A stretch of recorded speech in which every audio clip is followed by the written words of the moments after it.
of this workshop came one challenge. I didn't realize it at that time, but it was really a challenge to all of us. One of our students said at the workshop, if it is real, let's go back and do something. And what she was not saying was, stop the talk, get moving, do something and show that reconciliation is something tangible and that it goes beyond the cliches of peace or the politics of peace that we are so tired of hearing. And that's where this idea of going back home and getting our hands dirty first began. This workshop has created a big change in my heart. And like I know like all that change has happened in all of our hearts. And I thought like, okay, we know now like we have changed. We are not the people which we have been before, like the misunderstanding and those things we don't have now. So we have to see, we have to show these things to the world and to our country. And also we have to do something for our community because like lots of people who are in our age has affected. And like I thought like this is a good opportunity to go back to the home together as Sinhalese and Tamils. Go across the water just to find what was here in my heart all along. Spent so much time trying to be right that I was dead. So we began to then give wings to our dreams really. Nobody thought this was actually financially or time-wise possible, but I began to see such hope in the girls that I never really saw before. To really go back and to show them what had happened between us, spending time with each other's communities and listening to what had happened and serving them as a gesture, as a symbol of our wanting to reconcile. We had now put down a proposal, a tentative plan for a 2-week internship or a summer internship at which we hope to actually spend some time with Sinhala communities affected by war and Tamil communities affected by war. What we hope to do is a program with 3 aspects to it, and that is handwork, offering our labor, physical labor, to work with them on any community development aspect like cleaning, painting, building. That's the handwork aspect.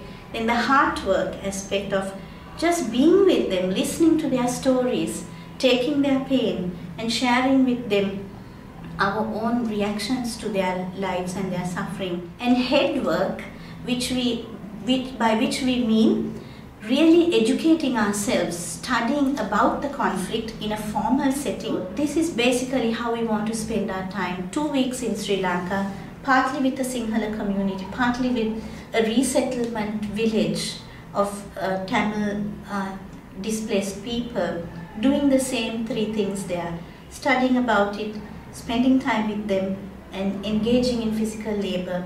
And we are really hoping that people in the community will begin to see that reconciliation between people is really not just about words.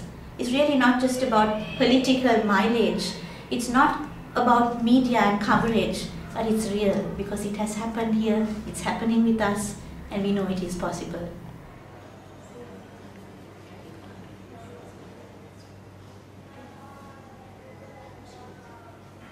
So Madhu, what's with the budget now? It's around $12,000 for all of us. So, this is our dream, and this is where your help is needed to make our dream a reality. We come from all over Sri Lanka, from the south, from the west, from the east, and from the north. And this project is designed to cover almost all of these areas. First, we will start from Colombo, west, where the training will take place. Then to the central, where we will meet the families of army soldiers, learn from them and help them. Then to the north, where we will dedicate ourselves to help those who are in need. This is the dream of reconciliation, the journey that we are so determined to take. Yes, We are a small group of young women, but never doubt that a small group of committed, thoughtful citizens can change the world. Indeed, that is the only thing that has ever happened.